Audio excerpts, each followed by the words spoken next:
बथता कपार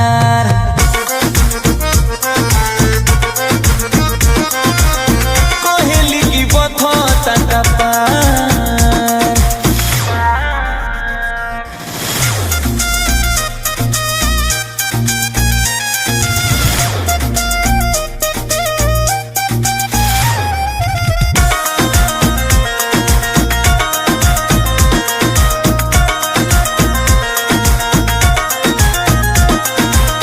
जिला गोपालगंज जाली डबल समोसा खाली जिला गोपालगंज जाली डबल समोसा खाली ओहू से मन ना भरे ऊपरा से डोसा खाली